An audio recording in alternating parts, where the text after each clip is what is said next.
গত ক্লাসে আমরা যেটা করলাম সেটা হচ্ছে যে আমাদের পিএসপি অ্যাডমিন অ্যাপাচি এবং পিএসপি আমরা ইনস্টল করছিলাম। তো আমরা আলাদা আলাদা ভাবে এগুলো ইনস্টল করছি। আজকে দেখবো হচ্ছে থার্ড পার্টি একটা অ্যাপস কিভাবে ইনস্টল করা যায়। আমরা আলাদা আলাদা ভাবে আর ইনস্টল করবো না, আজকে আমরা একটা থার্ড পার্টি অ্যাপস ইনস্টল করব। তো থার্ড পার্টি অ্যাপস এর জন্য আমরা যেটা ব্যবহার করি, আমরা ম্যাক্সিমাম সময় ব্যবহার করি হচ্ছে, আপনারা অনেকেই জানেন, আমরা জাম্প সার্ভারটা ব্যবহার করি। আর নতুন করে আজকে জাম্প না ব্যবহার না করে আপনাদেরকে দেখাবো লারাগন নামে একটা সফটওয়্যার আছে, যেটা আমরা জাম্প ব্যবহার না করে লারাগন সফটওয়্যার দিয়ে আমাদের পিএসপি মাইডমেন বা পিএসপি অ্যাপাচি মাইএসকিউএল সবগুলো এটা দিয়ে আমরা ব্যবহার করতে পারবো। ঠিক আছে, আমরা আজকে লারাগন ডাউনলোড করব। কেন আমি জাম্প ব্যবহার করতে নিষেধ করতেছি সেটা হচ্ছে, জাম্প অনেক সময় ক্র্যাশ করে যদি আমার সার্ভার বা আমার পিসির যে এনভায়রনমেন্টটা যদি আমার ঠিক না থাকে, সেক্ষেত্রে জাম্পটা ম্যাক্সিমাম সময় ক্র্যাশ করে ফেলে।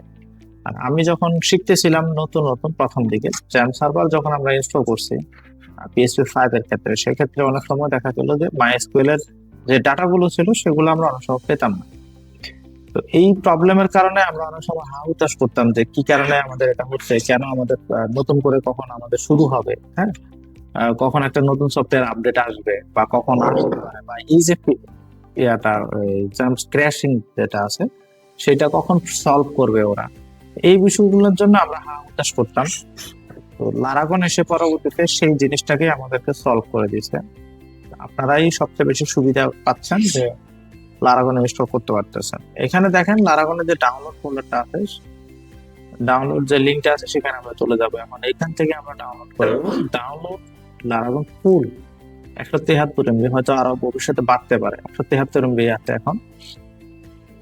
এখানে দেখেন কি কি দেওয়া আছে, অ্যাপাচি 24 দেওয়া আছে, এনজিক্স সার্ভার দেওয়া আছে, মাইএসকিউএল 8 দেওয়া আছে, পিএসপি 8 দেওয়া আছে, রেজিস দেওয়া আছে, তারপর হচ্ছে মিমিক্যাট দেওয়া আছে, নোড.জেএস 18 দেওয়া আছে, এনপিএম দেওয়া আছে, গিট দেওয়া আছে। মানে একটা যদি আপনি ইনস্টল করেন, এই একটার সাথে আপনার সব কিছু একসাথে ইনস্টল হয়ে যাবে।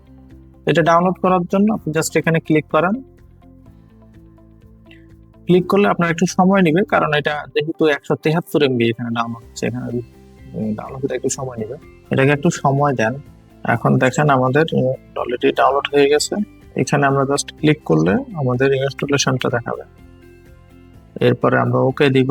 ইংলিশ যেহেতু আমাদের ল্যাঙ্গুয়েজ ইংলিশই, আমরা ইংলিশ দিব, আপনি চাইলে বাংলা দিতে পারেন।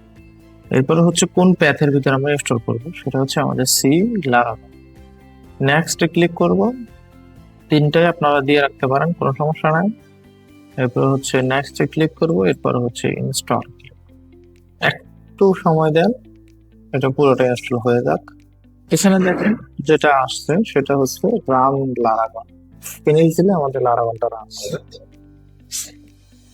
কাউন্ট না করে বসান। হ্যাঁ, আমরা এখানে প্রিফারেন্স থেকে জাস্ট এখানে যে দুটো আছে দুটো আমরা এখানে ক্লিক করে রাখবো। ক্লিক করার পরে আমাদেরকে স্টার্ট অলে আমরা ক্লিক করব। তখন আমাদেরকে এখানে একটা ওয়ার্নিং দেখাচ্ছে, আমরা এখানে অ্যালো দিব। দেখেন আমাদের পিএসপি এবং মাইএসকিউএল দুইটাই অলরেডি স্টার্ট হয়ে গেছে। ঠিক আছে, তো আপনাদের যদি আপনারা অ্যাপাচি, পিএসপি এবং মাইএসকিউএল আলাদা আলাদা ভাবে ইনস্টল করতে না পারেন, সেই ক্ষেত্রে আপনারা এইভাবে ইনস্টল করে নেবেন। ওকে, তো ঠিক আছে, আজকের টিউটোরিয়ালে পর্যন্তই। পরবর্তীতে আমরা দেখব যে কিভাবে লিনাক্সে আমরা ইনস্টল করব, এবং এরপরে দেখবো আমরা কিভাবে ম্যাকে আমরা ইনস্টল করব। অসংখ্য ধন্যবাদ সবাইকে সাথে থাকার জন্য। পরবর্তী ক্লাসে আসার জন্য স্বাগতম জানিয়ে আজকে শেষ করতেছি।